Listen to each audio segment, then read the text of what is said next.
Hello everyone, welcome to Vidashri learning and Guruji Uttarakhandi. तो आप में से बहुत लोग सरकारी नौकरी की तैयारी कर रहे होंगे, जिसमें से आपका एक एग्ज़ाम होने वाला है लैब असिस्टेंट का। तो लैब असिस्टेंट के एग्जाम से रिलेटेड एक कोर्स हमारी विदाश्री लर्निंग ऐप पर चल रहा है, और अगर आपको इस कोर्स की डिटेल्स के बारे में जानना है तो आपको बस एक काम करना है कि गूगल प्ले स्टोर पर जाइए, वहाँ पर जाकर विदाश्री लर्निंग ऐप को डाउनलोड कर लीजिए और वहाँ जाकर आप इस कोर्स की डिटेल्स को चेक कर सकते हैं। तो लैब असिस्टेंट एग्जाम में ही आपका जो केमिस्ट्री का एक टॉपिक है सरफेस केमिस्ट्री, वो आज हम कवर करने वाले हैं। तो देखिए, सरफेस केमिस्ट्री जिसे हम कहते हैं पृष्ठ रसायन, तो सरफेस केमिस्ट्री में हम बात करते हैं वो सारे फिनोमिनन की जो किस पे होते हैं, पृष्ठ यानी सरफेस पे होते हैं, सतह पर होते हैं। तो देखिए, सतह पे होने वाली एक प्रक्रिया जो हम सबसे पहले यहाँ बात करेंगे वो है एडजॉर्प्शन। ठीक है, अब ये एब्जॉर्प्शन नहीं है, ठीक है, एब्जॉर्प्शन अब तक हम पढ़ते आए हैं, जहाँ पे बी होता है, ये क्या होता है आपका अवशोषण। ठीक है, अवशोषण। जैसे इसका एग्जाम्पल क्या होता था, अगर आप स्पंज लेंगे, ठीक है, स्पंज होती है, अगर आप उसको पानी में डालेंगे तो पानी जो है वो उसको एब्जॉर्ब कर लेता है, उसे अवशोषित कर लेता है, तो पानी उसके अंदर चला जाता है, तो वो होता है एब्जॉर्प्शन। लेकिन एडजॉर्प्शन क्या प्रक्रिया है, यहाँ पर जो आपके सब्सटेंस के पार्टिकल्स हैं वो बल्ब के अंदर नहीं जाते हैं, यहाँ पर बल्ब के अंदर नहीं जाएंगे, बल्कि वो इसकी सतह के ऊपर इस तरीके से चिपक जाते हैं। ठीक है, यानी कि यहाँ पर हमारा एक सब्सटेंस है, ठीक है, कोई भी इसका सतह है, उस सतह के ऊपर जो दूसरे सब्सटेंस के पार्टिकल्स हैं वो आकर इसके ऊपर चिपक जाएंगे, इसके सरफेस पर, इसीलिए एक सरफेस फिनोमिना। ठीक है, तो accumulation of a substance at the surface, सिर्फ सतह पर मॉलिक्यूल्स चिपक रहे हैं। अब जिस सतह के ऊपर ये दूसरे सब्सटेंस के मॉलिक्यूल्स आकर चिपकते हैं उसे हम कहते हैं एडजॉर्बेंट, जिसे आप कहते हैं हिंदी में अधिशोषक। ठीक है, और जो पार्टिकल्स जो है जिसकी सतह पर आकर चिपक रहे हैं, ये पार्टिकल्स आपके क्या कहलाएंगे, एड्सॉर्बेट, जिसे हम कहते हैं अधिशोष। एग्जाम्पल हम देखिए इसमें क्या ले सकते हैं, जैसे लकड़ी का टुकड़ा आपने पानी में डाला, ठीक है, और आपने उसे निकाला, तो वाटर के पार्टिकल्स क्या होते हैं, वो गीली हो जाती है लकड़ी। ठीक है, वाटर के पार्टिकल्स वहाँ लकड़ी के ऊपर सतह पर चिपक गए, तो वो क्या है, एडजॉर्प्शन। ठीक है, एब्जॉर्प्शन क्या था, जहाँ पर वो मॉलिक्यूल जो है बल्ब के अंदर चले गए थे, इसके अंदर चले गए थे। लेकिन एडजॉर्प्शन क्या है, जहाँ पर मॉलिक्यूल सिर्फ सतह पर रहते हैं। ठीक है, एग्जाम्पल हम क्या देख सकते हैं, जैसे चारकोल जो है एड्जॉर्ब कर लेती है किसी भी गैस को, ऐसे ही चारकोल डाई को एड्जॉर्ब कर सकती है। इसका बेस्ट एग्जाम्पल हमें प्योरिफिकेशन ऑफ शुगर में देखने को मिलता है। जो आपकी शुगर जब बनती है इंडस्ट्री में, तो वो किस तरह की होती है, भूरे रंग की होती है, पहले सफ़ेद नहीं होती है, फिर उसमें क्या डाला जाता है, उसमें एनिमल चारकोल डाला जाता है। एनिमल चारकोल क्या करता है, उसमें से सारी इम्प्योरिटीज़ जो होती है उसको एड्जॉर्ब कर लेता है। ठीक है, वो सब एनिमल चारकोल की सतह पर आ जाती है, और इससे जो आपकी शुगर है वो साफ़ हो जाती है, सफ़ेद रंग की हो जाती है। ठीक है, तब वो होती है प्योरिफिकेशन ऑफ रॉ शुगर। तो ये सारे इसके एग्जाम्पल्स हैं। अब हम एड्जॉर्प्शन और एड्जॉर्प्शन में डिफरेंस देख लेते हैं। तो देखिए, अवशोषण यानी एब्जॉर्प्शन क्या है, यहाँ पर पार्टिकल्स बल्क में एंटर करते हैं, बल्क में यानी इसके अंदर तक चले जाएंगे। ठीक है, इस जो दूसरा सब्सटेंस हमारे पास है उसके अंदर पहुंच जाएंगे। जबकि यहाँ एड्सॉर्प्शन जो है, particles accumulate on the surface, सिर्फ किस पे रहते हैं, सतह पर रहते हैं। यहाँ पर ये क्या हो गया, बल्क फिनोमिनन हो गया, यहाँ पर ये क्या हो गया, एक सरफेस फिनोमिनन हो गया। बल्क पे जा रहे हैं तो बल्क फिनोमिनन, सरफेस सतह पर ही है, तो ये एक आप कह सकते हैं पृष्ठ रसायन की बात हो रही है यहाँ पर। तो यहाँ पर पृष्ठ के ऊपर ही सारे फिनोमिना हो रहे हैं। एंडोथर्मिक है, ठीक है, एंडोथर्मिक है यानी एब्जॉर्प्शन के टाइम पे आपकी जो हीट है वो एब्जॉर्ब होती है, ठीक है, अवशोषित होती है। जबकि एड्जॉर्प्शन में क्या है, एक्सोथर्मिक है। एड्जॉर्प्शन जब भी होगा ऊष्मा जो है उसमें से निकलेगी। अब वो क्यों निकलेगी, इसको अभी हम थर्मोडायनेमिक एस्पेक्ट्स में भी देखेंगे, एक्सोथर्मिक। लेकिन अभी के लिए आप ये समझिए कि एड्जॉर्प्शन के प्रोसेस में जो आपका प्रोसेस होता है वो एक्सोथर्मिक होता है, ऊष्मा क्षेपी होता है। ठीक है, हीट रिलीज होगी। फिर है ये सेम थ्रू आउट मटीरियल रहता है। आपने स्पॉन्ज लिया, उसको पानी में भिगोया, तो पूरे स्पॉन्ज के अंदर पानी भर गया, अंदर तक पूरा एक जैसा, ठीक है, एक समान उसके अंदर पानी भर चुका है। लेकिन यहाँ पर हम क्या देखते हैं, यहाँ पर जो दूसरे पार्टिकल्स हैं, जैसे लकड़ी का एग्जांपल लिया, तो जो पानी के पार्टिकल्स हैं वो सिर्फ लकड़ी की सतह पर लगे हुए, तो ये सिर्फ कहाँ कंसनट्रेटेड रहते हैं, सिर्फ कहाँ पर रहेंगे, सतह के ऊपर। ठीक है, फिर है एब्जॉर्प्शन जो है टेम्परेचर से अफेक्ट नहीं होता, अवशोषण की प्रक्रिया आपकी तापमान से प्रभावित नहीं होगी। लेकिन एड्जॉर्प्शन जो है टेम्परेचर डिपेंडेंट है, ये आपकी तापमान से प्रभावित होती है। ठीक है, जैसे जैसे तापमान बढ़ता है एड्जॉर्प्शन जो है आपका कम होता जाता है। आप ये कह सकते हैं तापमान अगर बढ़ेगा तो एड्जॉर्प्शन जो है वो आपका कम होने लगेगा। अब एड्जॉर्प्शन कम क्यों होने लगेगा, देखिए मैंने कहा कि यहाँ पर मान लीजिए चारकोल का टुकड़ा है, इस चारकोल के टुकड़े के ऊपर हमने अभी एग्जांपल देखा ना, गैस के पार्टिकल जो है चारकोल के टुकड़े के ऊपर एड्जॉर्ब हो जाते हैं, अधिशोषित हो जाते हैं। तो यहाँ पर गैस के पार्टिकल मान लीजिए इसके ऊपर इस तरीके से चिपक गए, अधिशोषित हो गए, ठीक है। अब मैं क्या करूँगी, अगर तापमान बढ़ाऊंगी, तापमान बढ़ाने से क्या है, ये पार्टिकल जो गैस के पार्टिकल्स हैं ये इनके अंदर जो है गतिज ऊर्जा आ जाएगी, काइनेटिक एनर्जी आ जाएगी, और ये क्या करेंगे, ये सरफेस को छोड़ने लगेंगे, ठीक है ना, ये सरफेस पे चिपकेंगे थोड़ी ना, ये इसमें से भागने लगेंगे। तो ये क्या होगा, तापमान बढ़ने के साथ जो आपकी एड्जॉर्प्शन की प्रक्रिया है वो क्या हो जाती है, वो डिक्रीज हो जाती है। अच्छा, अब जो ये मैंने बताया आपको कि ये पार्टिकल जो हैं ये इस सरफेस को छोड़ने लगते हैं, इस प्रोसेस को आप क्या कहते हैं, इस प्रोसेस को आप कहते हैं डीसॉर्प्शन। क्या कहेंगे आप, डीसॉर्प्शन, हिंदी में बोलते हैं विशोषण, ठीक है। ये अब देखिए सॉर्प्शन एक और आपका टर्म आता है। सॉर्प्शन जो आपका टर्म है ये आपका किससे मिलकर बना है, एड्सॉर्प्शन और एब्जॉर्प्शन। यानी कि अगर मान लीजिए किसी प्रक्रिया में आपका एब्जॉर्प्शन भी हो रहा है और एड्सॉर्प्शन भी हो रहा है, मतलब कि ये जो पार्टिकल्स हैं ये सतह के ऊपर भी हैं और ये सतह के अंदर भी घुस रहे हैं, ठीक है, बल्क में भी जा रहे हैं, सतह पर भी चिपक रहे हैं, दोनों प्रोसेस हो रहे हैं यहाँ पर, अवशोषण भी हो रहा है, अधिशोषण भी हो रहा है। तो ये आपका क्या कहलाएगा, ये आपका कहलाएगा सॉर्प्शन, ठीक है। अब इसके ज़रा थर्मोडायनेमिक एस्पेक्ट्स देखते हैं, यानी ऊष्मा गति की पहलू। तो एड्जॉर्प्शन देखिए आपका किस पर डायरेक्टली डिपेंड करता है, surface area per unit mass. यानी हम देखिए यहाँ पर क्या बात कर रहे हैं, पार्टिकल जो हैं सरफेस पर चिपक रहे हैं, जैसे सरफेस एरिया बढ़ेगा तो एड्जॉर्प्शन ज़्यादा होगा, बिल्कुल ही सीधी सी बात है। अगर मैंने इसका सरफेस एरिया बढ़ा दिया तो ऑब्वियसली इसके पास ज़्यादा सतह हो गई जिसके ऊपर पार्टिकल्स चिपक सकते हैं, तो उतना ही ज़्यादा एड्जॉर्प्शन होगा। तो सरफेस एरिया के ऊपर डायरेक्टली डिपेंड करता है, यानी सतह का जो आपका क्षेत्रफल है जैसे जैसे बढ़ेगा पर यूनिट मास, ठीक है, per unit mass, per unit पर इकाई द्रव्यमान के जैसे जैसे आपका सतह क्षेत्रफल बढ़ता है वैसे वैसे अधिशोषण की प्रक्रिया भी बढ़ती है, ठीक है। अधिशोषण ज़्यादा होगा, क्वांटिटी मतलब क्वांटिटी ज़्यादा यहाँ पर एड्जॉर्ब हो जाएगी। फिर अगर हम एंथैल्पी की बात करें, हमने बात करी ना अभी कि यहाँ पर हीट क्या होती है, एड्जॉर्प्शन के प्रोसेस में हीट रिलीज होती है। अच्छा देखिए, इस प्रोसेस को समझने के लिए आप एक बेसिक ये फंडा समझ सकते हैं कि जब हमने सरफेस टेंशन की बात करी थी, सरफेस टेंशन की बात हम सॉल्यूशंस में करते हैं ना,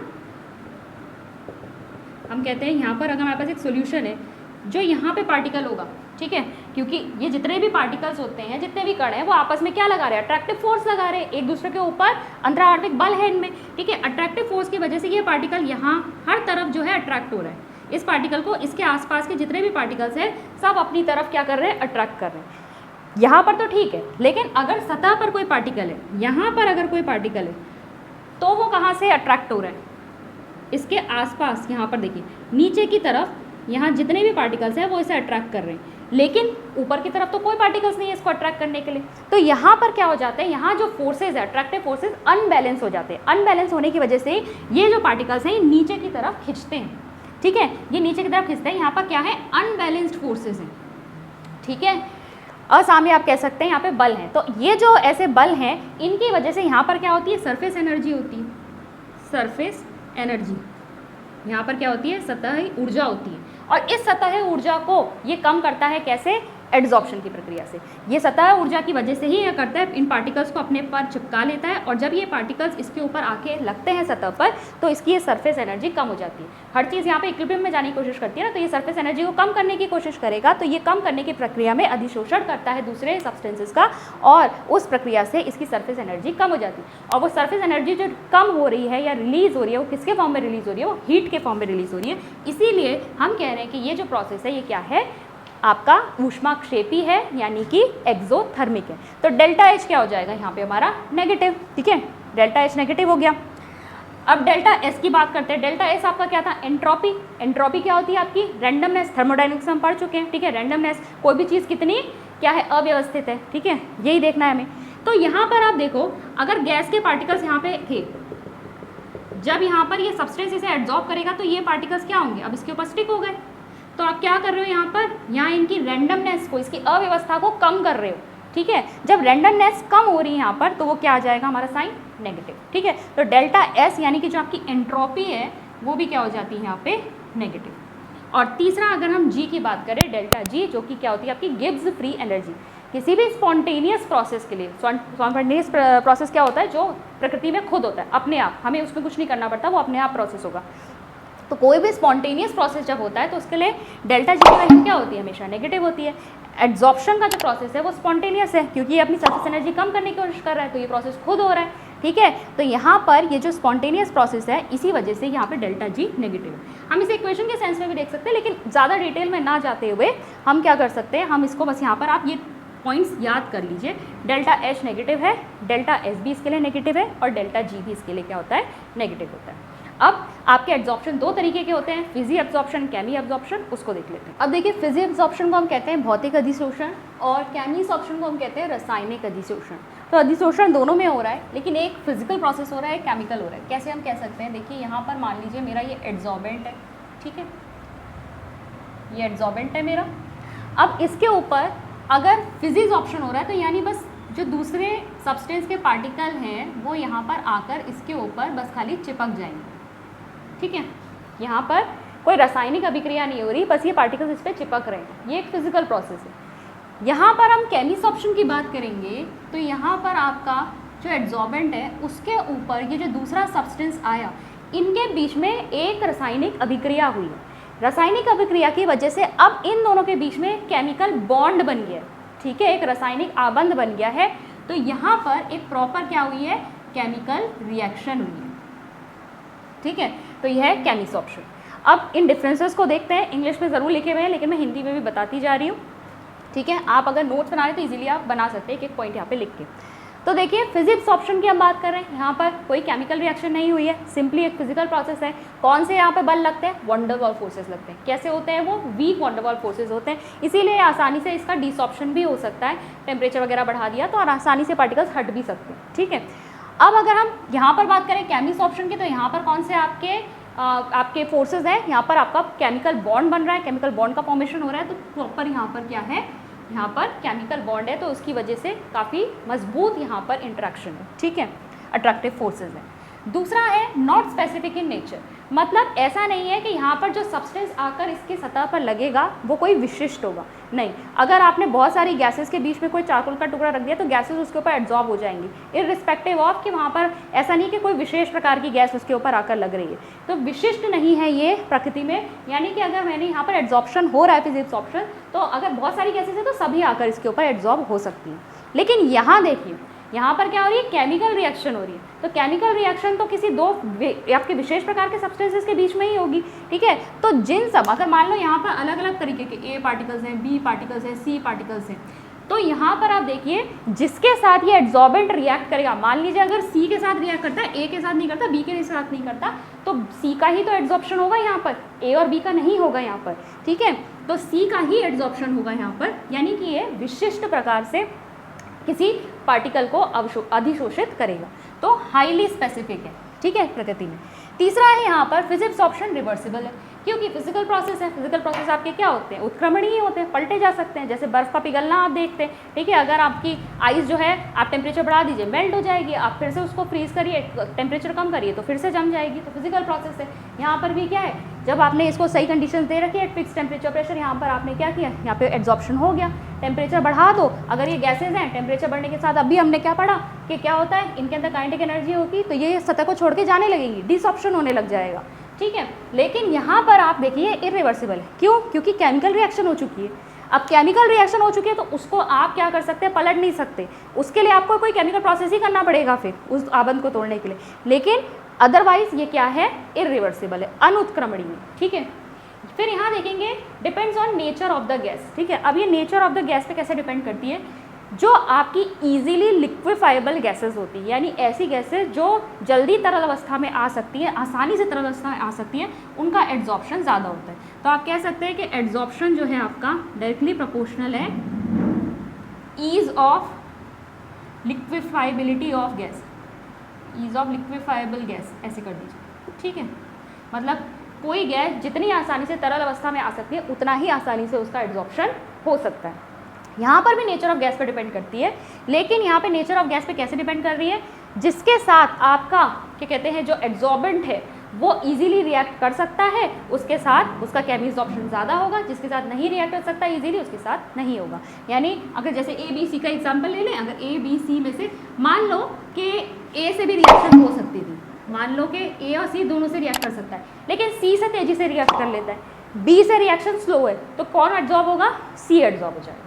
ठीक है। तो on the basis of nature of gas हम क्या कह रहे हैं, गैस की प्रकृति यहाँ पे कैसी होनी चाहिए, जो इजीली एड्जॉर्बेंट के साथ आपका रिएक्ट कर जाएगा वो उतना ही आसानी से एड्जॉर्ब हो जाएगा। फिर देखिए एंथैल्पी जो है यहाँ पर लो है। एंथैल्पी हमने अभी पढ़ा कितनी है, हीट रिलीज होती है यहाँ पर, लेकिन लो रिलीज होती है यहाँ पर, थोड़ी कम होती है अमाउंट में, 20 से 40 किलो जूल पर वोल, जबकि वहाँ पर हम एंथैल्पी देखेंगे क्योंकि रासायनिक अभिक्रिया हो रही है वहाँ पे और केमिकल बॉन्ड बनने में काफ़ी ज़्यादा एनर्जी रिलीज होती है। तो केमिकल बॉन्ड बनने में आपकी यहाँ 80 से लेकर 240 किलो जूल पर मोल तक एनर्जी यहाँ पे रिलीज हो रही है, एनर्जी या एंथैल्पी आपके लीजिए हीट रिलीज हो रही है। ठीक है, फिर देखिए लो टेम्परेचर इज फेवरेबल।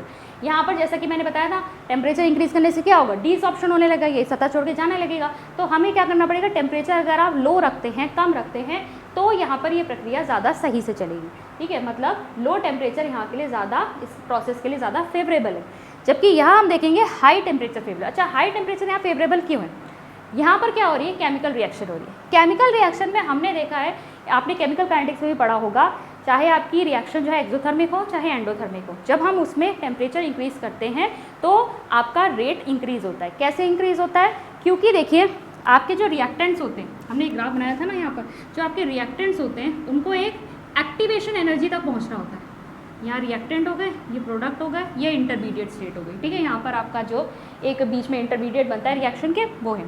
ठीक है, टेम्परेचर मान लो यहाँ इंक्रीज हो रहा है, सॉरी एनर्जी है यहाँ पर, ये एनर्जी। ठीक है, तो एक्टिवेशन एनर्जी इसको चाहिए होती है, वो एक्टिवेशन एनर्जी से रिएक्टेंट जब तक इस एक्टिवेशन एनर्जी तक नहीं पहुंचेगा, जब तक इंटरमीडिएट बनाएगा, तब तक ये रिएक्शन आगे नहीं बढ़ेगी। तो आपके रिएक्टेंट जो है वो एक्टिवेशन एनर्जी या सक्रियता ऊर्जा तक तब पहुंच पाते हैं जब हम टेम्परेचर को बढ़ाएंगे। टेम्परेचर बढ़ाने से क्या होगा, उनके अंदर ऊर्जा आएगी रिएक्टेंट्स के अंदर, और रिएक्टेंट जब एक्टिवेशन एनर्जी तक पहुंचेगी तब वो अभिक्रिया आगे बढ़ेगी। तो यहाँ पर हाई टेम्परेचर इसीलिए फेवरेबल होता है क्योंकि ज़्यादा मॉलिक्यूल्स में एक्टिवेशन एनर्जी आ जाती है और फिर ये अभिक्रिया होती है, तो केमी एब्जॉर्प्शन इसलिए ज़्यादा होगा। ठीक है, फिर देखेंगे no appreciable activation energy needed. अब यहाँ पर एक्टिवेशन एनर्जी की कोई ज़रूरत ही नहीं है, फिजिक्स ऑप्शन में क्या हो रहा है, कोई रासायनिक अभिक्रिया थोड़ी हो रही है। एक्टिवेशन एनर्जी की रिक्वायरमेंट कब होती है, जब हम कोई केमिकल रिएक्शन करते हैं, और केमिकल रिएक्शन जो है आपकी यहाँ हो रही है, तो यहाँ पर हाई एक्टिवेशन एनर्जी की ज़रूरत है। एक्टिवेशन एनर्जी क्या हुई, आपकी सक्रियता ऊर्जा। ठीक है, वो एनर्जी जिसमें तब तक रिएक्टेंट वहाँ तक ना पहुँचे तो आगे रिएक्शन नहीं बढ़ेगी। ठीक है, जब एक्टिवेशन एनर्जी तक रिएक्टेंट्स पहुँचते हैं तब जाके अभिक्रिया आगे बढ़ती है, तो एक्टिवेशन एनर्जी यहाँ पे ज़रूरत है इसकी। फिर देखिए results in multi molecular layers on the surface of the adsorbent. तो देखिए मल्टी मॉलिक्यूलर लेयर्स का मतलब क्या है, भाई गैसेज है यहाँ पर, खूब सारी गैसेज हैं। ठीक है, पहले एक लेयर यहाँ पे लगी, अब इसी के ऊपर एक दूसरी लेयर भी लग सकती है। ठीक है, अगर क्या करोगे, प्रेशर बढ़ा दोगे, प्रेशर अगर आपने बढ़ाया, दबाव बढ़ाया, तो यहाँ पर और मॉलिक्यूल्स एड्सॉर्ब हो जाएंगे, और भी ज़्यादा अधिशोषण की प्रक्रिया होगी, तो यहाँ पर एक और लेयर आ गई, फिर एक और लेयर आ गई। ठीक है, तो क्या हो सकता है, इस तरीके से मल्टी मॉलिक्यूलर लेयर आपकी सतह के ऊपर आ सकती है।